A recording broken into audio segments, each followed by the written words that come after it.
All right, it's 7:30 p.m. We are going to begin this regular meeting of the Rutherford Board of Education on April 25th, 2022. I'm going to ask everyone who can to please stand, face the flag for the Pledge of Allegiance. I pledge allegiance to the flag of the United States of America and to the republic for which it stands, one nation, under God, indivisible, with liberty and justice for all. Ask Mr. Kelly to please take roll. Mrs. Ahmed? Here. Mr. Bogosian? Present. Mr. Conti? Mr. Healy? Here. Mrs. Jones? Present. Mr. Mazzone? Here. Dr. Racine? Here. Mr. Sprayberry? Present. Dr. Olati? Here. You have a quorum. Thank you. The New Jersey Open Public Meetings Act was enacted to ensure the right of the public to have advance notice of and to attend the meeting of public bodies at which any business affecting their interests is discussed or acted upon. In accordance with the provisions of this act, the Rutherford Board of Education has caused notice of this meeting to be published by having the date, time, and place posted on the bulletin board outside the Borough Clerk's office, mailed to the Herald, South Bergenite, and the Record newspapers, and filed with the Borough Clerk. Hard copies of the agenda are available in the meeting room, and the agenda is posted electronically on Friday before the meeting date on the district's website at www.rutherfordschools.org. Subsequent to the meeting, a video of the meeting will be uploaded to the district's website, www.rutherfordschools.org. The video link can be found by opening the Board of Education link and clicking on Public Meetings and then Videos. So board members, in your packets, there are minutes to approve for the regular meeting and executive session of April 4th, 2022. Any board members have questions or comments about those? Hearing none, I'll ask Mr. Kelly to please enter those. So we are going to begin this evening with two special presentations. And first we have an audit report, and we're pleased to welcome in person this year, Mr. Robert Marone, to discuss the findings of our audit. Welcome. Thank you for being here. Great. Thank you. Thank you for having me. And again, it's nice seeing everybody and an opportunity to meet in person. We're all a little bit, my hair's a little bit longer, but that's okay. I think I got a little younger over the last 2 years. We'll just leave it at that. Right, Joe? So again, thank you. Due to the continuing delays, though, that the state has had with getting information out for the school districts, your report was extended, the due date was extended through March of 2022. Your report, however, was submitted timely, and all the information filed with the New Jersey Department of Education. So in that realm, everything was good. Just a few comments regarding the audit that you received. There are still two documents. You have both of them in front of you. The smaller one, which is the auditor's management report that goes to the state, in addition to the annual comprehensive financial report, which is the larger document. What you'll notice is that as a result of a required change mandated by the governmental accounting standard boards, the annual report name has been changed from the acronym CAFR, CAFR, to ACFR. So when you're comparing in past, we didn't make any mistake with the way the wording was. It's now a nationally accepted term not to use CAFR, but to use ACFR. So it is your annual comprehensive financial report. Basically, there's more than just the audit that's in this report. In addition to my opinion, there's a discussion and analysis by management that is reviewed and prepared by your board management, financial highlights and statistical data, and any findings and recommendation. And there's also a single audit section with respect to audits of federal and state grants that you have received during the school year. Over the last few years, and as a result of COVID, the school district received additional federal funding through the Education Stabilization Fund, which resulted in some additional auditing that we were required to perform as a result of this funding. Excuse me. Even though the district's report is in accordance with GAAP, generally accepted accounting principles, There's a budgetary comparison schedule, C1, which will basically be in the same format that you're going to be discussing with your budget that's going forward for this year. So it's in the same type of a format, and it really goes over it's Exhibit C1, and what it goes over is how your budget and how you spent your budget compared to when it was originally adopted and when it was modified. The only thing I will tell you is, and this is something that you'll be looking at today in comparison, is that the audited numbers include on behalf payments that are made by the state for pensions and other benefits. You, when you're going through your budget, don't really pass a budget that includes that on behalf amount. So when you're looking at your budget from compared to when you adopted it last year and then when it was modified, there's quite a difference in the amount of the budget, and that's due to these pension on behalf payments. So if you're trying to compare and go back and look at last year's compared to this year's budget that you're going to go through, you're going to say, well, the budget's going down a lot, but it really isn't. It's just that your budget increases after you adopt your budget, and it's all because of these on behalf payments. In addition, last year, you had to address another required GASB, which was GASB number 84, which is about fiduciary activities. And basically, it's your payroll, unemployment funds, and student activities funds that were previously reported as what we call fiduciary funds. And it required a change this year to be included in either the general fund or the special revenue fund. So in addition to the implementation for this, we had to go back and restate July 1 balances to include those beginning balances of your student activities and unemployment and some payroll funds. They were properly recorded in the past, but because of this new GASB, it was required to move them from one section of the report into another. So it's another thing that was a change from the previous year if you're trying to compare. All of a sudden now you have a restricted fund balance for unemployment that you didn't have in prior years because it was in a separate fund that wasn't part of your general fund. So again, just when you're going through the reports and there's some comparison differences, obviously your first call would be to Joe. And then if not, then I would be more than happy to answer any questions about it. The last thing is basically the findings and recommendations section. And I'm glad to say that there were none in this report. Thanks to you, the board, as well as the superintendent and business administrator in understanding the financial burden and effect of the school district of the community education program, and you took appropriate action to resolve the prior year findings, which is great. So we always like to see action taken. And lastly, thank you to Joe, obviously business administrator, and your staff for all your help this year. I know you've been dealing with a lot with the projects, with the construction projects, and thank you for getting us the timely information we needed. So appreciate that. And with that, I'll entertain any questions that anybody has. It's a pretty thick document, but again, you really look at Exhibit C1, and that really helps you compare back to your budget that you will be reviewing tonight. I have Yes. nothing per se, any questions about any figures, but I'm just curious. If a Board of Education gets recommendations for an improvement, and unlike we did where we corrected them and we have no more, none comes up, well, how long can it go on when, if they don't improve it? I mean, does your audit report just keep doing that, or is there a penalty or a... So what happens is the state, we file a questionnaire with the state in addition to these reports, and there's somebody at the state who will follow up and monitor those.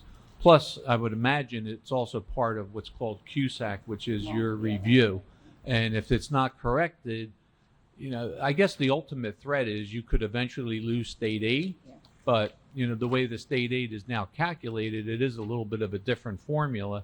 So I don't know how they would do that. CUSAC would be Yeah, other than penalize you and put you under a probationary period for not taking the corrective action that you needed to take. Thank you. Now, there are circumstances that could elongate that, it took another year or so to get through it, but you took pretty good action on it. And over the last couple of years, it's been an issue. So, from our standpoint, it was great to see that it was addressed.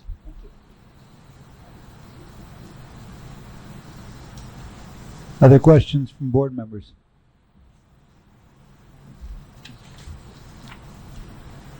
All right. Well, Mr. Marone, I want to say thank you for being here and presenting. Obviously, kudos and congratulations to Mr. Kelly and Mr. Hurley for all your diligence this year.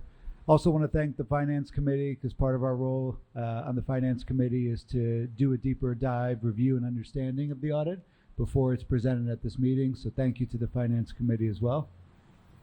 If there are no other questions, we're going to thank you for being here today. Okay, great. Thanks again. Nice seeing everyone again. Thanks, Okay. Steve. Congratulations, Mr. Kelly and Mr. Hurley. Great job. Thank you.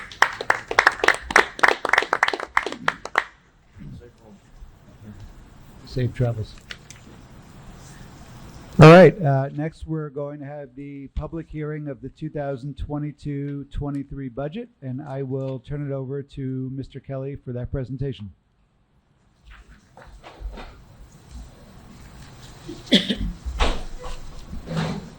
Thank you. I'm not going to stand up. This is pretty quick. Because not much has changed since the last time we spoke, which was at the March 21st meeting.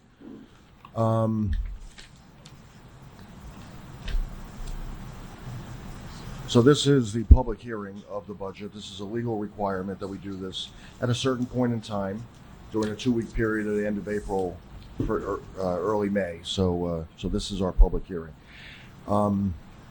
I will say that the budget in the advertised budget was posted last week in the newspaper, so that's the public notification. Get a little closer. Sorry? It's a little hard to hear you on the, Oh, on the speaker. Sorry, is this better? Yes. Okay. There is a requirement to advertise the budget in the district's newspaper of record, which was done last Thursday, April 21st. It was advertised in the record, which is what we usually do. But in addition, this year, in order to increase our scope, we also advertised in the Star Ledger.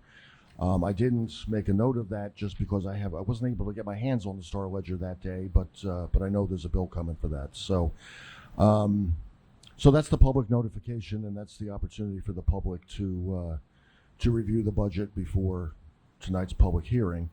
The requirement is that we advertise it in the newspaper at least 2 days before the budget hearing, which technically could have been yesterday morning. They left anybody all day Sunday and all day Monday to review it.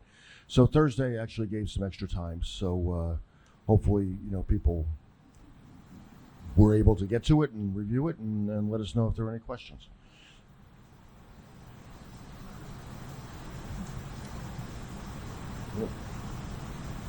So since we last met, we met on March 21st. The board approved the submission of the preliminary budget. I was able to submit it on March 28th, which was the due date. I'll get into this a little bit more, but also on March 28th. Is that? It's not the slide.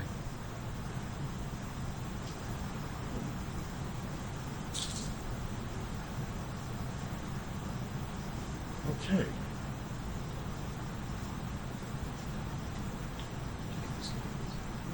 What's that? Yeah. Yeah, I just got a little ahead of myself.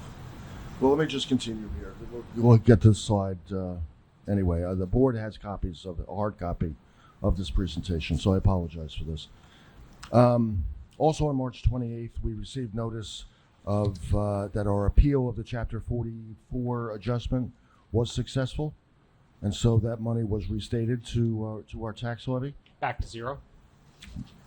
Correct. The adjustment is zero. Yes. How much money did that save us, Joe? That was almost $300,000. Great job, sir. On April 14th, the budget was finally approved by the county office of the DOE. There were no changes requested or made. They did have some questions about supporting documentation, but we got through that okay. Did not result in any changes to the budget. As I said before, the budget was advertised on April 21st in the Record, but also the Star Ledger. And tonight is the public hearing. And we'll be asking for board approval of the final budget. Assuming that happens, then we'll go live with it, and that'll be official, and we'll move forward for 22-23. Just to talk for a second about Chapter 44, to remind you, that was a piece of legislation that was passed a year or two ago that made some fundamental changes to the state health benefits plan. They eliminated a number of options that our employees were eligible to participate in and restricted us to just 3 options. One was Direct 10, one was Direct 15, and those were 2 programs that had been in place for many years, and most of our employees are in one or the other of those 2. It also established something called the New Jersey Educators Health Plan, a lower cost, somewhat lesser offerings, but we do have quite a few people who enrolled in that. The key to the Chapter 44 legislation was that any savings that the district realized from Chapter 44 would have to go back to the taxpayers in the form of a reduction in the tax levy. So at the last minute, everybody received word from the state as to what that adjustment would be.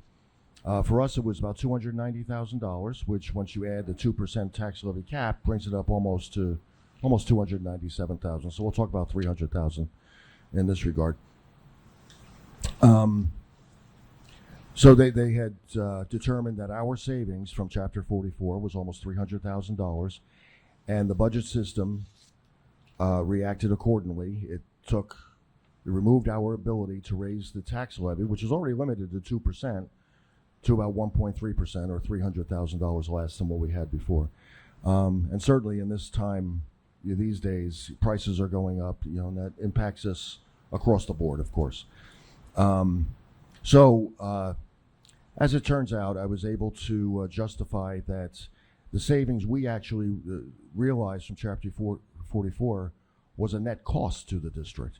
The savings that we did see were a result of the reduction in premiums that the state had pushed through for 2 years, which had nothing to do with Chapter 44.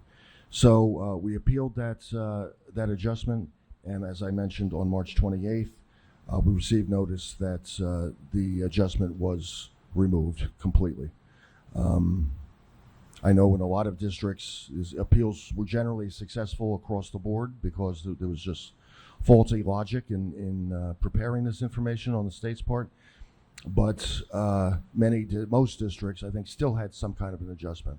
So we were fortunate that our adjustment was removed completely. So we're back to the 2%. And this was important to pursue. For obvious reasons, it was important to pursue this. But Chapter 44 doesn't sunset until, I think, 2027, maybe 2028. So this is going to be an annual exercise to challenge the state on whatever it is they're doing to us. So I think that hopefully, having set this precedent right now, it'll be less of an issue going forward. I'm sorry, I really don't know what I'm doing here, but the next slide, which I still can't show you, is the same one from the last meeting. Shows our current year tax levy base of $44.2 million. We are entitled to the 2% cap increase, an increase to the tax levy of 2% max. We did take advantage of that, which totaled $884,000. There are allowable adjustments that might be available to districts. As it turns out, this year and in the last couple of years, they have not been available to us. So we're talking about a straight 2% tax levy increase, which means our base for the new year, 22-23, is approximately $45.1 million. That's a straight math problem you can see on that slide. Okay, this is the next slide now. The history of state aid. I think I've had to update this a little bit since the last time we spoke. But looking back over the last 20 years or so, what you're looking at here is the orange bars are our the district's general operating budget year after year. This goes back to I can't read it, approximately 20 years. So you see a pretty steady increase, consistent year after year, which is really what we need, because we do see an increase in costs. We have an increase in, we programs we need to implement. There was a little dip about 10 or 12 years ago, and that was when Governor Christie came into office, and he made certain changes and cut back on state aid across the board. So you see that there, but we've gradually been increasing that. The little blue bars at the bottom is our state aid. And you can see that, relatively speaking, that's pretty consistent from year to year. I will tell you that state aid for next year, 22-23, we did receive a bit of an increase, about $109,000. So we appreciate that. But state aid is not keeping up with the increase in the budget, and the local taxpayers pay for that, for the increased needs of the district. The line going across the middle of the screen is the state aid as a percentage of the general operating budget. You see, it started up back 20 years ago, it was about 10%. Now we're at about 6%. So again, that big dip down to 4% was when Governor Christie came into office and cut state aid across the board. So it's improved somewhat, but we're still, in terms of the state's contributions, it's not where it was 20 years ago. Let's see if I get to the next one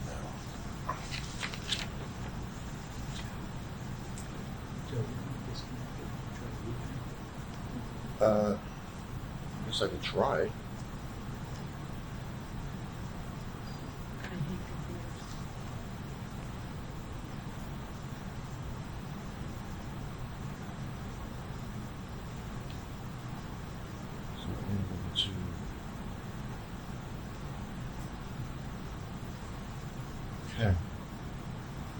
Okay, so we did this one. This was a straight math problem. We're at $45.1 million local tax levy for next year. State aid. We just went through this one. So when we talk about just appropriations, what our budgeted expenditures are for next year, by and large, the budget, as it is every year, is a maintenance budget. We're not looking to cut programs. We obviously have to take a modest approach to increasing programs. So we basically started where we were in the previous year. This year, and we'll get into a little more detail on these issues, but the main drivers here were personnel, as it usually is. Salaries are the biggest component of the budget. We had to deal with new hires, so we'll get into that in a second. But we're also in contract negotiations with the Rutherford Education Association. So certain assumptions had to be made. Time will tell how those bear out. But in the other 2 years of the contract period, we know exactly what everybody will be making, so we can budget accordingly. So that just, provided a little more chaos in the budget process. But we'll keep an eye on that. But it is what it is at this point in terms of the 22-23 budget. Also, health benefits. The state, as I mentioned before, has decreased premiums in each of the last 2 years. I don't expect that to hold for too much longer. That can't sustain itself. We do have a consultant, so I reached out to them and asked what their thoughts were. They said that we should budget a 7 to 10% increase, so that's what I've done. The budget includes a 10% increase to health benefit premiums for next year. Also, we talked about facilities needs. So in terms of personnel, we did have a large number of retirements this year, which results in breakage to the district. And breakage is simply the difference between what outgoing employees, who are generally at a higher salary level, make versus new employees when you bring them in at a lower step on the guide. So that accounted for approximately $285,000 in breakage. And that is the difference between all those people who left. There were about 11 retirees this year, and their replacements. So those savings were used to pay for the new staffing needs for the district, and that includes 3 full-time teaching staff at Pierpont. That will help to fill up the new classrooms, and that was the driver for a large part of the reason for the referendum was because of the overcrowding at Pierpont School. Adding one full-time equivalent teaching staff member at Union, half a math teacher at Lincoln, half a PE teacher at the kindergarten center, and a .16 FTE PE teacher at Pierpont. And what that will do, I mean, .16 is not adding a whole lot of time, but that does kick this person or that position into benefits eligible. So there is a cost reflected in that as well. In addition, teacher assistance is, as always, is a very fluid situation, so we keep an eye on that. But included in the budget are what are our best estimates of what our needs for teacher assistance will be next year.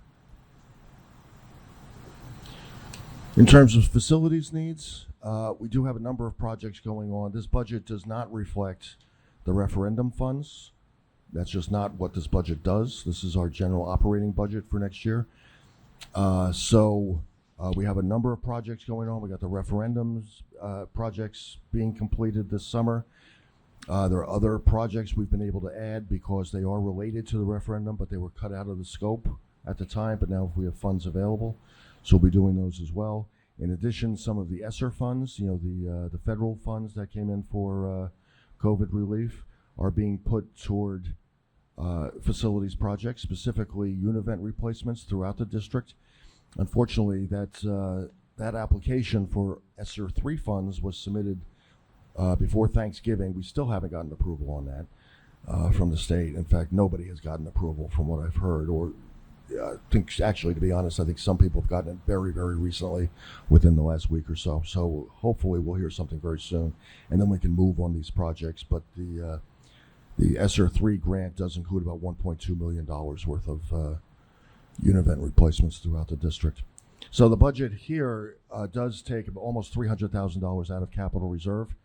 For window construction at Union School, there's been an ongoing problem over the years, but we found a way to reconstruct the windows to take care of that issue. An intercom PA bell system replacement at Washington School. Technology department needs miscellaneous servers and switches district-wide. They've also asked for $20,000 for interactive whiteboards. Mr. Paterno needs freeze pumps replaced at Rutherford High School. And in addition, we have our SDA assessment from the state. That's a mandated contribution to the state's debt load. That's the same number every year, and that'll continue for the foreseeable future. So that is what's coming out of capital reserve for next year. So that's really what's in the budget. As I said, it is a maintenance budget, so everything, we're not removing anything. There are no staff reductions. There's no, there's no major decrease to what we're doing already. But what I presented is what you should expect to see for next year. Any questions from the board? Mr. Sprayberry? So, Joe, just to reiterate, so you're saying that with all the increases with healthcare, everything else, there's no programs being cut, nothing, everything's staying the same? Yes. And we're still performing at the same level? Yes. Okay. Dr. Racine? The only change between the budget we approved last month and today is Chapter 44 doesn't increase. That's correct. The only- So that was the $300,000 I mentioned, and what I did was restore a couple of benefit lines and some transportation numbers. Transportation is a big question mark for next year because of fuel costs and even finding bus routes. It's been very difficult getting drivers and bus routes, so we have to be prepared for that. So those are the only changes, yes. Okay. Mr. Haley? Next step after tonight, what's the next step, just so we're clear? The state or- This is really, I have to just notify the state that the board has approved it, assuming the board does approve it. There's some other filings that have to be done, and we're in the process now of making sure these numbers are in our budget system so that we can move forward with procurement for next year. Thank you. Other questions from board members? All right. Well, I would like to just take a moment and thank Mr. Kelly for the time you've taken and Mr. Hurley to look critically at the budget, to prepare it for next year. I know that you always show us budget presentation at a previous meeting so we can take a look at it. It's got to be submitted. I also want to thank the Finance Committee. I've mentioned before, a lot of the work that we do is in committees. So wanted to thank Dr. Racine, who's the chair of the Finance Committee, Mr. Sprayberry, Mr. Healy. I get the pleasure of serving on all the different board committees as well. And just to clarify, as a board, we are required to make sure that we're meeting or exceeding expectations for district requirements for how we put out the budget to the public, but also internally in Finance Committee, we really go through and we review and we hear from Mr. Kelly and Mr. Hurley what are all the things we should expect in next year's budget to make sure that we're meeting that cap of the 2% tax levy increase. And so there were three words that I think describes this budget: maintenance, personnel, and facilities. So oftentimes in budgets, personnel, which are salary and benefits, or new staff, or facilities are going to be your bigger costs. So, part of our job on the Finance Committee is to review all those, make sure that they are mission and district critical, and that those things all fall within the required budget constraints that we have so that we're being strategic fiduciaries for the district. So I just want to thank everyone for that. So hearing no other questions or comments, so at this time, we do need to go into an executive session where we're going to be talking through a contractual matter. We'll be in executive session for about 20 minutes. With no action to be taken. So what we're going to do is we're actually going to ask to clear the room right now so that we can have this executive session for about 15 or 20 minutes. I'm going to ask Mr. Kelly if you can advise the public as to where they might be able to go. And then we can come in and come get you when we're ready to come back into the public session of the meeting where we'll resume with the report of the superintendent. And appreciate everyone in the audience bearing with us as we go into an executive session. So I do need a motion for us to go into executive session. Mr. Bogosian, seconded by Mr. Sprayberry. All in favor? Aye. All right, we are going into executive session.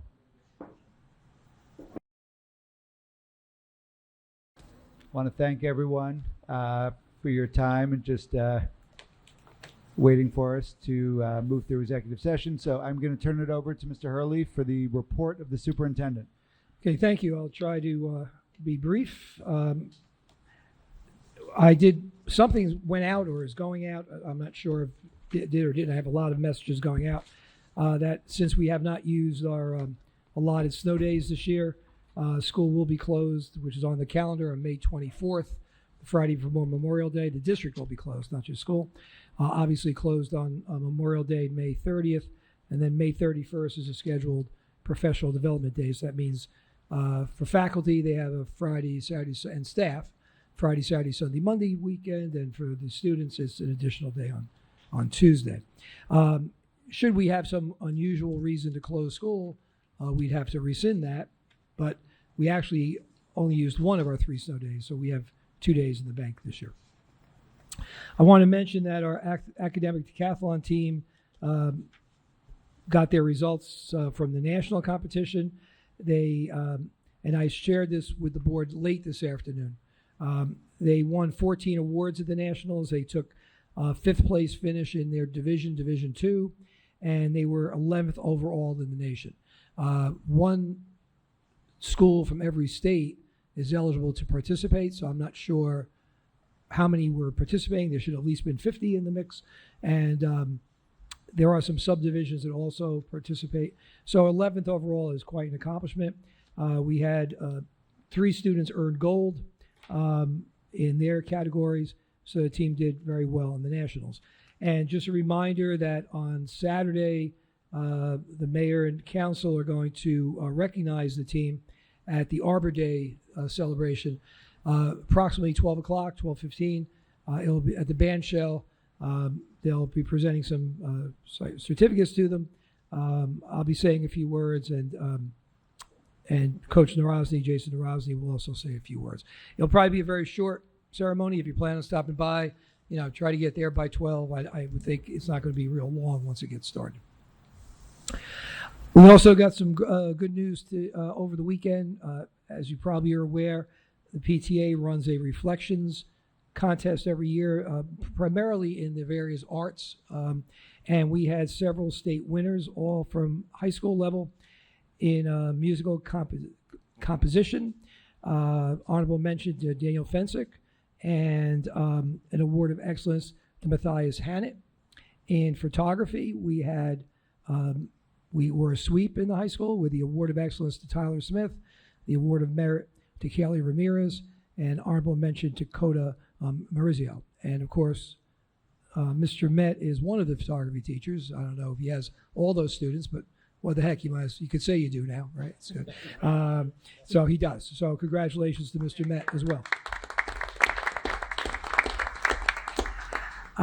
Also, I sent out again, I think today, my coffee with the superintendent. That's being planned. I won't read through all the dates for the sake of time, but it's on the website, and a message was sent out to the parents. I did include the dates in the board packet. There was one change I had to make. So if you look at what's on the website, I believe originally I had May 2nd for Washington School. I had to move that to May 4th. May 4th. Same time, 8:45 to 9:45. But that's what went out in the blast. The blast is correct and the website's correct. When I put last week in your packet, I had to make a change. Also, annually, well, I shouldn't say annually because the last couple of years, not a lot of things happened. But annually, the Mayor's Wellness does a walk to school with the mayor.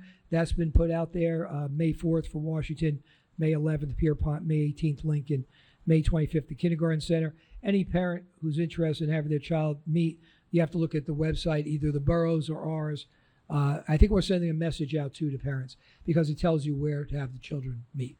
Okay? So those are some announcements about things that are upcoming. I do want to mention, last meeting there was a mention about health standards, and then the Bergen Record ran an article about them. I just have a couple of comments about the new health standards. First of all, the new health standards really aren't new to us because they had to be adopted, and they're health and comprehensive physical education. So it's a bigger name than just health. They originally had to be adopted for September of 2021. And then very late in the spring, the states said, hey, you guys are dealing with COVID. We'll push it to September of 2022. We had already had the work done, so we moved forward. The board adopted those standards. So they've been in place all year, and I think one of the things, to try to, get people to, deal with the reality of what we're doing versus the rhetoric that gets printed, there hasn't been any outcry about what's happening in our schools this year because really it hasn't been that much of a change in terms of the standards. Our instruction is in the district is age appropriate. So, for example, when you read by the end of grade 2, students are supposed to be talking about gender and different genders and questioning gender. Well, what we're doing is, we're just talking to kids about trying to blow up some of these myths that, pink is for girls and blue is for boys, and, the boy's a doctor and the girl's a secretary, those type of things. We're trying to dispel the stereotypical, labels given to certain genders. We're not talking about things that, I have a grandson who's in kindergarten. He's not talking about some of the things high school kids are talking about, thankfully. So, we're not talking about that in those grade levels. So we're doing age-appropriate activities. As they get a little older, we might talk about there's people that are different from you. There are families that are different, and about acceptance of that. But again, it's how it's presented. So last Thursday night, the State Department of Education put out a broadcast to all the school superintendents in which they discussed the articles that were appearing, because most districts are adopting these in September. And in that, they said the following, and this is what I'm basically saying, what we've been doing. The New Jersey Department of Education does not review, approve, or actively endorse instructional materials such as sample lesson plans, textbooks, software, or videos in any content area. They go on to say it's up to the district, and we are encouraging developmentally and age-appropriate activities. So that's what's going on in the schools. Parents do have the option to opt out of certain topics in health education, and we've had one or two parents do that this year. If the thing that the parent should do, if you have questions about this, you should contact either your health teacher or Mr. Frazier, the supervisor, or the building principal. And you can't opt out of health. You can look at the curriculum. You can look at the curriculum map that the teacher has, and if there's a particular lesson that a student may want to be excused from under the format, they can do that. And we have forms for that and the like. But like I said, we have been following the new standards this year, and I don't think there's been any real significant difference in how we've been presenting the lessons because we're using common sense and the discretion that the state does allow us to have. So I just wanted to mention that. I also said that I was going to give a very quick overview of our school performance reports. They were embargoed until April 6th. They are on the website. There's a district report, and then there's reports for each school. So you could find them on the website. But generally speaking, not a lot has been changed because so much of the report, rightly or wrongly, is generated from state testing, which hasn't taken place in the last 2 years due to COVID, is taking place this year. But just a couple of highlights on the district page. We met our goal for graduation for both 5-year and 4-year cohorts. So we're at 96%, and 96.1 and 96.8 for those two cohorts. We have 2.9% of our students at risk based on attendance, absences exceeding 10% of the days enrolled. That is a low number, okay? They don't really start looking at that until you get to double digits, so we're at 2.9%. We have 49% of our students who are taking AP level courses compared to the state average of 35%. We have almost 74% of our 11th and 12th graders who are enrolled in dual enrollment courses, which means they're getting college credit from a course they're taking in high school. The state average, we're at 74%. The state is 22%. And our college enrollment, not acceptance and 4-year college enrollment, for the class of 2020 in the fall of 2021 was at 83%, and the state was at 73%. So, an overview is that things are, all in the right direction. If anybody, wants to take a look at the reports, like I said, there's one for the district, there's one for each of the schools. It's about this thick worth of paper. But you're going to find that if you looked at the reports from years in the past, you'll see that a lot of the nuts and bolts have not changed because they're working all the test scores off of tests from now 3 years ago. Okay. And I think that's it for me. All right, thank you, Mr. Hurley, for that report. Very clarifying and helpful.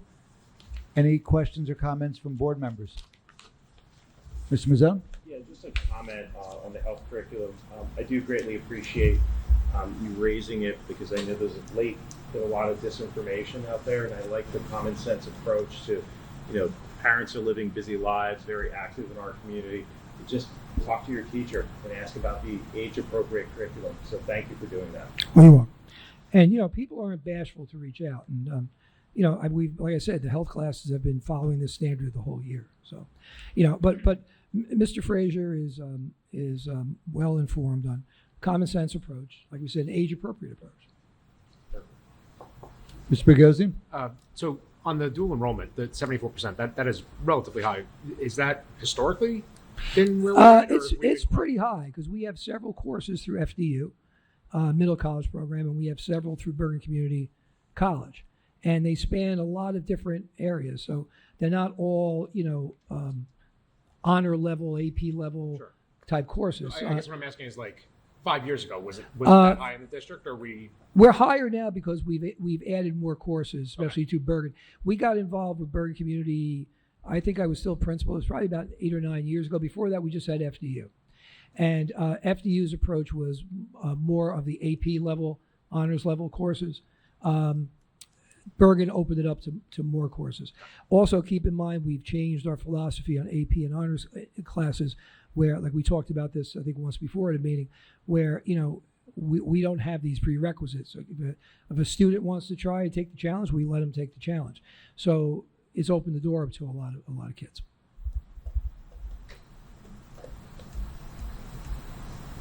Other questions or comments? All right, hearing none, then we'll move on to the report of the president. So just a few things on some of the dates for upcoming things. Just a reminder to board members to change your calendar for the October 24th board meetings being moved to October 17th due to the conflict with the NJSB convention. And just a reminder, personnel committee's meeting Monday, May 2nd at 7 p.m. Quick note about the CSA evaluation. So each year we do an annual evaluation of the superintendent. So there are 3 district goals this year, and those are captured within the superintendent's evaluation. Superintendent responds to how he feels he's met those goals. That portion of the evaluation's been completed in terms of Ms. Hurley's reflection. So the next step is we're preparing the evaluation to be sent out to board members. That'll be sent out in the next few days, and it'll give you a deadline by which to submit that so that we can look at it at one of the upcoming closed sessions together and get that done in a timely way. Just a reminder, the Rutherford Education Foundation, who raises money for grants that help offset things that are not in the Board of Education district budget, is having their annual wine tasting this Saturday, April 30th. So for anyone who wants to purchase tickets for that, now's the time to do so. It should be a lot of fun. And finally, just want to echo Mr. Hurley's sentiments of congratulations to all of our students and all the great things we're doing. It's super exciting to continue to hear about all these great things, and look forward to Mr. Raffanella's next report of all the exciting things coming on as we're gearing up for the final days and weeks of the school year. So I believe that concludes my report. Any questions? Mr. Bogosian. When is the thing on the 30th for the academic decathlon? What time? Approximately 12 o'clock. It'd probably be closer to 12:15 by the time it gets going. It's in Lincoln Park. Lincoln Park, the band show. There's a festival all day. So, Other questions? Ms. Jones? Not really a question, but as you're talking about the upcoming dates for our high school and the school's performances, another play, it's going to be from Pierpont School. I did have the occasion to go to the spring band concert, which was on the 7th of April. I was especially happy to hear Mr. James Sprayberry's son and Mr. James Bogosian's son and Chris Conti. It was wonderful. John Briganti does a fabulous job. I'm always impressed on how good they sound. So, one more kudos for us. well, if I can follow up on that, just there's so many things going on. Sometimes I either can't keep track or I forget them. But Wednesday night, Pierpont's concert is going to be in the new gym, which is also serves as their auditorium with the stage. And tomorrow, if all goes well, the music teachers there, the play folks, are going to get training on the lighting and the stuff that's just been installed. So it'll be the debut of the stage with lights and proper rigging and all that kind of stuff. So hopefully, I'll say if all goes well tomorrow, we'll have all that going on Wednesday What night. time is the concert? 7 on Wednesday? I think it's 7 o'clock. Yeah. Thank you. Thank you, Ms. Jones. All right. Hearing nothing else at 9:04 p.m., we're going to open this meeting to the public for items related to the agenda. Any comments? Okay, hearing none at 9:04 p.m., we are going to close the meeting to the public, and now we're going to move on to new business where there is action to be taken. We will move to personnel. Mrs. Ahmed. Thank you, President Sergio. All right, we have tonight 16 motions to go over for our approval. Number 1, Laura Paszkowski for her retirement as a teacher assistant at Bulldog Academy. Number 2, Danielle Angelson, resignation as kindergarten teacher at the kindergarten center. 3, Patrick O'Connor to rescind the appointment as a long-term substitute physical education teacher. 4, Sarah Bermudez to approve her as an elementary teacher at Pierpont School. 5, Clarice Malari to approve as a teacher at Pierpont, elementary teacher at Pierpont School. 6, Melissa Daner as an elementary teacher at Pierpont School in September. 7, Brian, is it Brian or Brianne? Brianne Bilbao to approve as an elementary teacher at Pierpont School. 8, Albert Butchhouse, I probably killed that one, as a special education teacher at Union Middle School. Lori Lagasse, number 9, as an 11-month secretary for Union School. 10, Stephan Bonaro, long-term substitute physical education teacher at Union Middle School. 11, Hannah Seahouse to approve an increase in hours, teacher assistant in kindergarten center. 12, employee 2182, approve a disability leave with pay, effective March 14th through the days of her birth and maternity leave, and Family Medical Leave Act concurrently. 13, substitute teachers to approve as a substitute teacher, Deborah, how do you say that? Bristol, Hannah Mack, and Rosa Gomez. Number 14, substitute teacher assistants to approve Deborah Bristol and Hannah Mack and Rosa Gomez. 15, travel reimbursements, and we have for Jennifer Kessler, Jack Hurley, Jennifer Gegas, Natalie Sampietro, Joseph Kelly, Asunta Smith. And number 16, be it resolved to approve Lisbeth Garcia as a long-term substitute social studies teacher at the high school. So, Mr. President, I ask with the board's approval to have a vote on motions 1 through 16. All right, thank you. Questions or comments from board members? Ms. Jones. I was really happy to see that on several positions there were like 58 applicants, but 14 or 15 were interviewed. I really thought that was a nice effort on our part to really find the best candidate for the job. Yeah, just we have a lot of positions this year at Pierpont, as we talked about, with 4 retirements, 3 new positions. Actually, I think there's 5 retirements.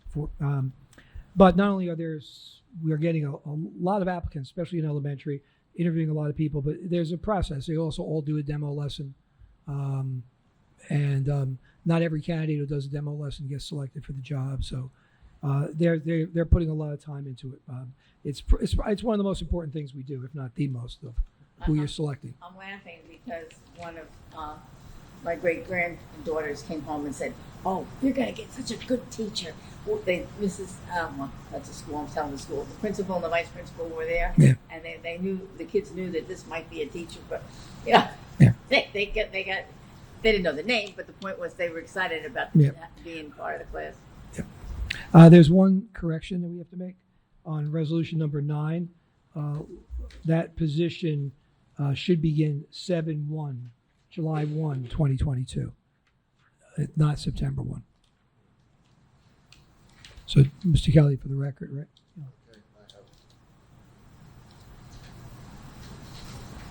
Any other comments or questions, Mr. Haley? Just sorry to see Mrs. Angelson resigning. Yeah. It's very good. Us too. If that's July 1, how is it an 11-month? They work, we have we have several 11-month secretaries. They work 21, whatever the work days are in the summer, if it's 42 days, they work 21. Oh, okay. Any other questions or comments? Hearing none, Mrs. Ahmed moved those. Do we have a second? All right, Mr. Healy, any last comments or questions? Hearing none, Mr. Kelly, please take roll. Mrs. Ahmed, Yes. Mr. Bogosian, Yes. Mr. Healy, Yes. Mrs. Jones, Yes. Mr. Mazzone, Yes. Dr. Racine, Yes. Mr. Sprayberry, Yes. Dr. Owati. Yes. Motion's carried. Thank you. Thank you. We'll move on now to curriculum and instruction. Mrs. Jones. Thank you. We did have a curriculum and instruction meeting on Monday, April 11th, and besides Mr. Hurley and Brenda Fargo, Sergio Letty and myself were there. The textbooks were approved and new revised and curriculum guides for English and social studies, math, and so forth were all discussed, and they are on the agenda tonight. There are 8 motions that are put forth at the recommendation of our superintendent. Number 1, service provider, the agency ROW Educational Evaluations in Kearney. Number 2, field trips, and we're up to 71. Number 3, curriculum guides, text approvals, which I just spoke to. 4, 5, and 6 are HIB decisions, and that's it for curriculum and instruction. Okay. Questions or comments from board members? Dr. Racine. Curriculum changes, like those were standard, like changes for it to that word kind of thing, like the state mandated guides. The state revises standards every so many years. We're going to have a bunch more coming in this year. Sometimes they're minor revisions. Often they're driven by legislation, for example, diversity and or lessons about Pacific Islanders people. There's different legislation that comes in, so then the standards get revised. So what the supervisors do is they look at the standards, look at current curriculum, see where we may have to adjust or add anything to the curriculum based on the standards. And one other quick thing about standards, things come out of Trenton sometimes mysteriously, right? But there's layers that they work on too. They usually publish their projected standards. They have a public comment period. The State Board of Education does. Department of Education often gets panels of educators who are willing to volunteer to be part of the process. So, a lot of times I'm a bit, abrupt with, we get this from Trenton and we have to do it. But it's a process down there as well. And it's always open to public comment.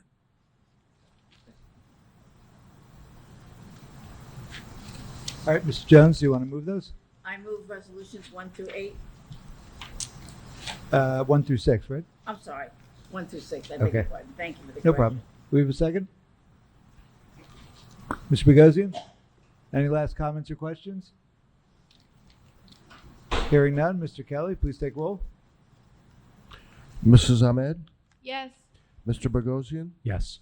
Mr. Healy, Yes. Mrs. Jones, Yes. Mr. Mazzone, Yes. Dr. Racine, Yes. Mr. Sprayberry, Yes.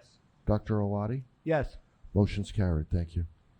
Thank you. We'll move on now to finance. Dr. Racine. Finance, there was no committee meeting since the last meeting right here. There are 8 items on the agenda. Item 1, the approval of bills.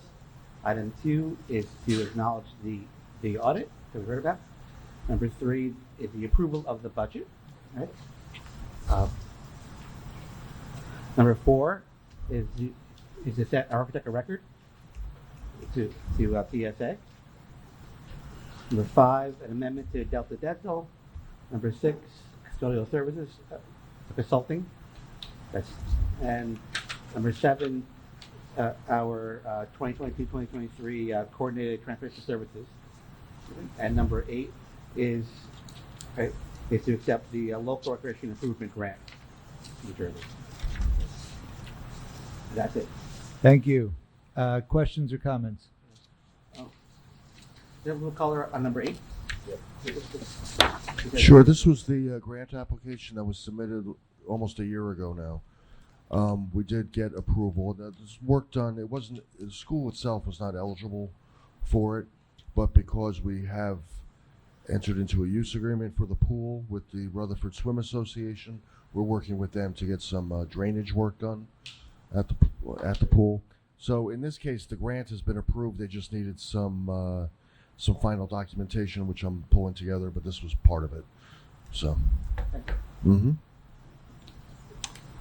For number 5, what can you just clarify what exactly is being amended? So it says what is being provided, but what? Oh, there's a longer period contract, so this is just amending it for the next year.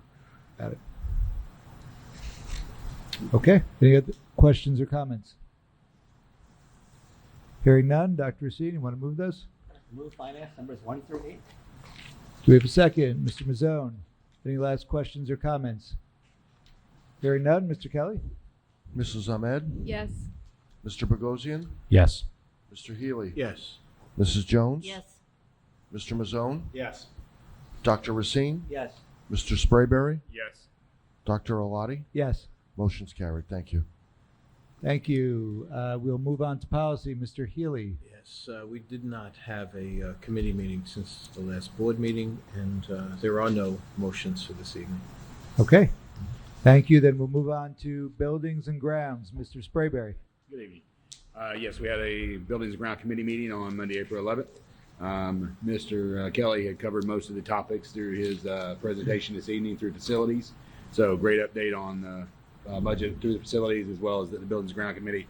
So great progress on the schools through the referendum and all the other projects being, happening throughout the district, updating the buildings and stuff. So great job. We have 5 motions to be moved this evening. The first 3 are for adding sharp interactive displays at Washington School, Pierpont School, and the other 2 are security cameras at Pierpont and Union Middle School. So at the superintendent's recommendation, we'd like to move those motions, please. All right. Thank you. Questions from the board? If I may? Yep. Mr. Kelly. I just wanted to clarify why these items are here. The state's purchasing regulations give me the authority to award contracts up to a $44,000 level. So these things, as you can see, they all exceed that level. Even though all of these items have been will be acquired using certain cooperative purchasing agreements, I still need board approval to proceed with them. Having said that, we've already issued purchase orders, so just to be completely honest here. So it's not something we stumble upon all that often, but it's just a requirement that anything over the 44,000 needs formal board approval. So, But just to clarify, these are under the state guided contracts. So they're on different contracts. Yeah, the state contract or the Sourcewell, and they all are being paid for either out of referendum funds, and there was money budgeted in the referendum for supplies and equipment at the schools, and a couple of them are using the federal Title 1A grants, the ESEA. Thank you. All right. Mr. Sprayberry, you want to move those? Please, yes, sir. Like to move the 5 motions. All right. Do we have a second? Mr. Bogosian, any last comments or questions? Hearing none, Mr. Kelly, please take roll. Mrs. Ahmed? Yes. Mr. Bogosian? Yes. Mr. Healy? Yes. Mrs. Jones? Yes. Mr. Mazzone? Yes. Dr. Racine? Yes. Mr. Sprayberry? Yes. Dr. Alati? Yes. Motion's carried. Thank you. Thank you. We're going to move on now to old business. Does anyone have any old business to bring up? Mr. Healy. Yes, I attended the Kinder Center PTA on April 7th, and they reviewed their budget and approved it and announced a number of fundraising and student activities, and it's amazing how many things they do in a year. And also, just to mention is the Kinder Center administration, they do a great job with the PTA, Mrs. Coy and the rest of the staff. Thank you. Great job. Thank you, Mr. Haley. Other old business? If I may. Yeah, Mr. Kelly? I think it was mentioned at the last meeting that the New Jersey School Boards Association is having their annual conference in October in Atlantic City. It hasn't been in person for a couple of years now, but if you're interested in attending, let me know. I have a couple board members who have expressed an interest, and I'll get those on the agenda. But let me know if you need more information or if you are interested in participating, because that will need board approval. Can I just add to that? You can go down for the day if you don't want to stay over too. I mean, it's very interesting and very good.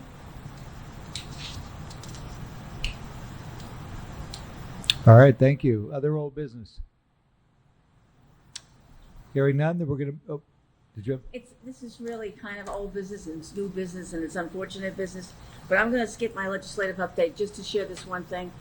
I'm not sure what you said earlier. I couldn't quite hear you, but we lost James Gaffney. James Gaffney is the president of the the Bergen County School Boards Association. He died of cancer, but nobody knew he was sick. Is that the gentleman from Oakland? Yes. Yeah. Wow. He died of cancer. I think he was at He was on the last meeting. right. He was at the last meeting, which was what, a month ago? March Not 29th. even right. Yeah, it was not that long ago that I saw him. Yeah. Evidently, it went very fast. The note that I got was that he had advanced lung cancer and liver cancer. But he's a great loss. He was a wonderful leader. He was the head of special education at Cliffside Park, and he was an Oakland board member. But I just keep, I'm. Yeah. He was a wonderful go-between the PTAs and the superintendents and the administration. He would always be at meetings anytime there was a need to. Yeah. Yeah, Such a fine gentleman. Really surprised and shocked to hear Really, that. really Yeah. was that. Well, thank you. Thank you. I'm sorry to hear that. Thank you, Ms. Jones, for sharing that. So you said you did not have a legislative update, and that one said. So then at 9:21 p.m., we're going to open the meeting to the public for any items related or not related to the agenda this evening.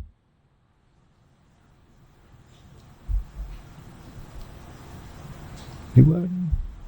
Okay, hearing none, then we're going to close the meeting at 9:21 p.m. We do not have a need for an executive session. Already have it. So at this time, we'll entertain a motion to adjourn the meeting. Mr. Sprayberry, seconded by Mr. Mazzone. All in favor? Aye. All right, this meeting is adjourned. Thank you.